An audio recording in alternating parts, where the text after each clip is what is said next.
817, welcome back. Today, KPRC2 is launching a new multi-platform series that sheds light on cold cases and missing persons cases throughout the greater Houston area. Solvable will investigate many cases, but our focus will be on cases within marginalized communities, cases in which loved ones might not have had the opportunity to talk to the media until now.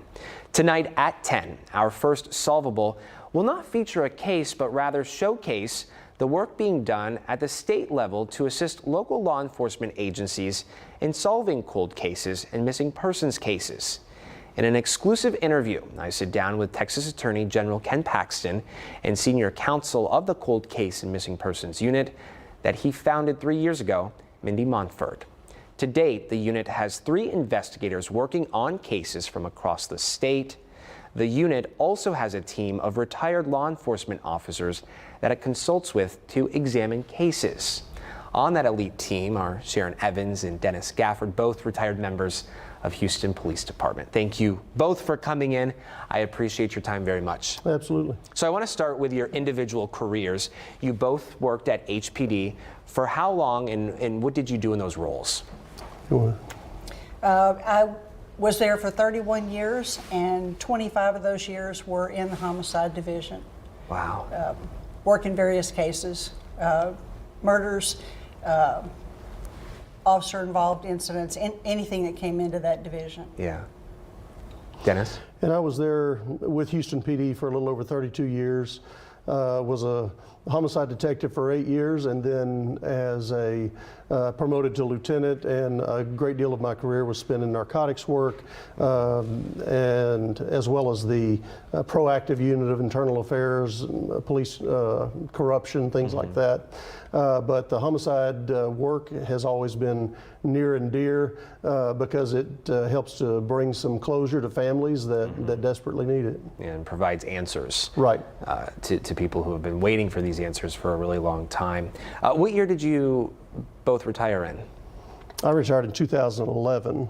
And I was in 2005. 2005. What propels you, all these years later, what propels you to continue to do this work?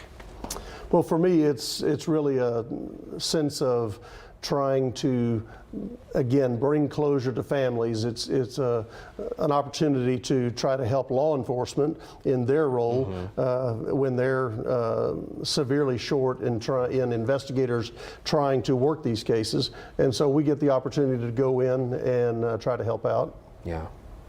Sharon?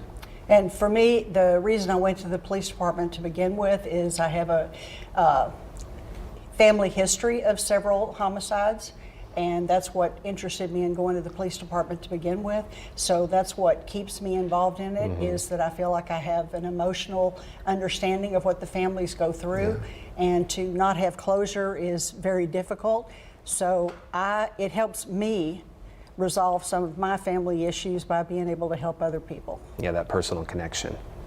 When AGKP, when Ken Paxton founded this unit 3 years ago, back in 2021, we're going to talk more about that later this evening.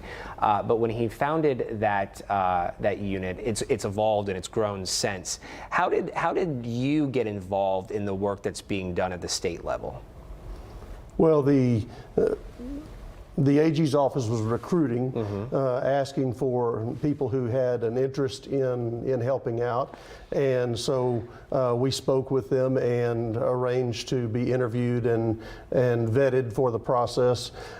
So for us, it was just an opportunity to continue in investigations and do some of the legwork that maybe the detectives don't want to spend time on in the early phases, reviewing reports, sitting and reading for hours at a time to put together a case, pull together the pieces of what has gone on for many years in a lot of these investigations, a 30 or 40-year-old case.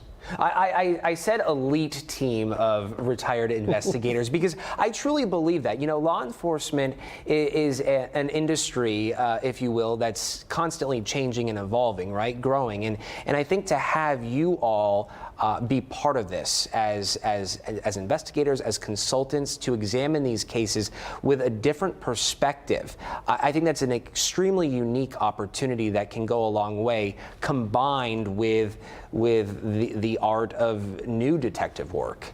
It's really, truly incredible to see it all come together and everyone working together.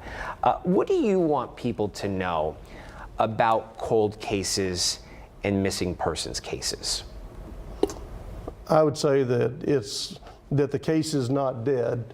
It's revisited on a regular basis. So if you've got somebody that has been involved in a homicide and you're concerned that nobody cares, that's not the case. From the detective's perspective, it is revisited on a regular basis to see if there's more information or to see if there's advancements in technology that may help, DNA, for example. And I would say that from the perspective of others, that there are plenty of, there's still an opportunity to say what you saw at that time. A lot of people's memories aren't good at the beginning, and later on they reflect on it and they've got information, but they're afraid to come forward. Now's the time. Yeah. And sometimes it takes time to recall those instances. Exactly, yes. Yeah, and have that courage. Sharon, is there anything that you want folks to know about cold cases and missing persons cases? Well, I just agree with everything that Dennis said. Part of it is I love seeing the change in the technology and the abilities from when we were working cases and what they're capable of doing now.